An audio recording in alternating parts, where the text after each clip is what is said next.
जय हिंद। और आज हम बात करते हैं ध्वनि तरंगें यानी कि साउंड वेव्स। ध्वनि तरंगें या साउंड वेव्स होती क्या है? ध्वनि तरंगें जो है वो कैसी तरंगें हैं? यांत्रिक तरंगें हैं। जो ध्वनि तरंगें हैं वो एक यांत्रिक तरंगें हैं।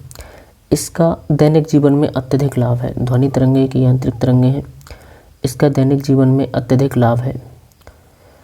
जिसके कानों पर पड़ने से सुनने की संवेदना उत्पन्न होती है। जिसके कानों पर पड़ने से सुनने की संवेदना उत्पन्न होती है।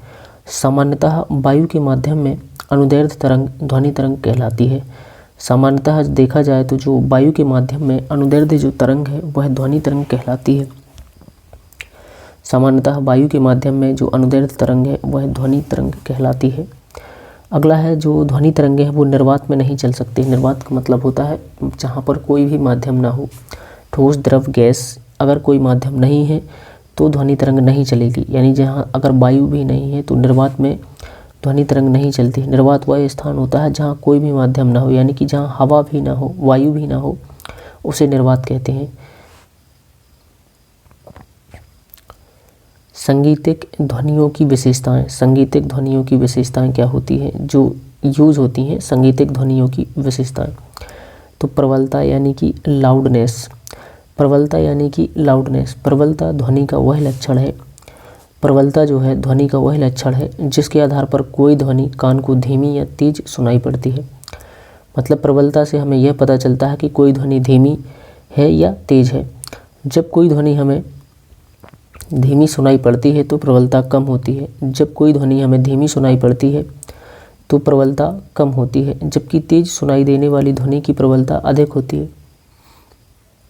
यदि ध्वनि तरंगों के आयाम छोटे हैं तब ध्वनि धीमी या मृदु होगी। यदि ध्वनि तरंगों के आयाम छोटे हैं तब ध्वनि धीमी या मृदु होगी। और यदि ध्वनि तरंगों के आयाम बहुत बड़े हैं तब ध्वनि अधिक या असहज होगी। ध्वनि की प्रबलता डेसिबल में मापी जाती है। ध्वनि की जो प्रबलता है वो डेसिबल में मापी जाती है। इसका मात्रक वाट प्रति मीटर होता है। इसका जो मात्रक है वाट प्रति मीटर होता है। तारत्व क्या है? पिच क्या है? ध्वनि का तारत्व उसकी आवृत्ति पर निर्भर करता है। ध्वनि का जो तारत्व है उसकी आवृत्ति पर निर्भर करता है। ध्वनि का जो तारत्व है उसकी आवृत्ति पर निर्भर करता है।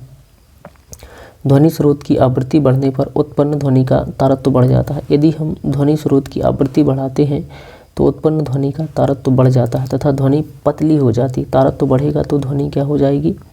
तारत्व बढ़ जाता है तथा ध्वनि पतली हो जाती है। इसके विपरीत जैसे जैसे ध्वनि स्रोत की आवृत्ति कम होती जाती है वैसे वैसे उत्पन्न ध्वनि का तारत्व घटता जाता है तथा ध्वनि कैसी हो जाती है? मोटी होती जाती है तथा ध्वनि मोटी होती जाती है। अगला है गुणता यानी कि क्वालिटी। गुणता ध्वनि का वह लक्षण है जिसके आधार पर दो भिन्न भिन्न वाद्य यंत्रों द्वारा उत्पन्न ध्वनि की गई समान आवृत्ति एवं समान तीव्रता की ध्वनियों में अंतर प्रतीत होता है। गुणता जो है ध्वनि का वह लक्षण है जिसके आधार पर भिन्न भिन्न वाद्य यंत्रों द्वारा उत्पन्न की गई समान आवृत्ति एवं समान तीव्रता की ध्वनियों में भी अंतर प्रतीत होता है। एकल आवृत्ति की ध्वनि को टोन कहते हैं। एकल आवृत्ति की ध्वनि को क्या कहते हैं? टोन कहते हैं। एकल आवृत्ति की जो ध्वनि होती है उसे हम टोन कहते हैं तथा अनेक आवृत्तियों के मिश्रण से उत्पन्न ध्वनि को स्वर कहते हैं।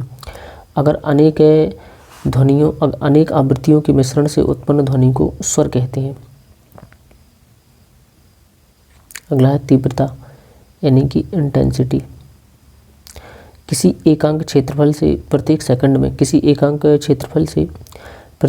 में प्रवाहित ध्वनि ऊर्जा की मात्रा किसी एकांक क्षेत्रफल से प्रत्येक सेकंड में प्रवाहित ध्वनि ऊर्जा की मात्रा ध्वनि तीव्रता कहलाती है। इसका मात्रक होता है वाट प्रति मीटर स्क्वायर। इसका मात्रक होता है वाट प्रति मीटर स्क्वायर।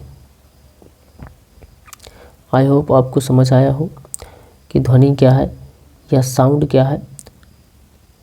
तो वीडियो अगर अच्छा लगा हो, कुछ इन्फॉर्मेटिव हो तो लाइक शेयर ज़रूर करें और चैनल पर अगर पहली बार आए हों तो सब्सक्राइब ज़रूर करें। धन्यवाद।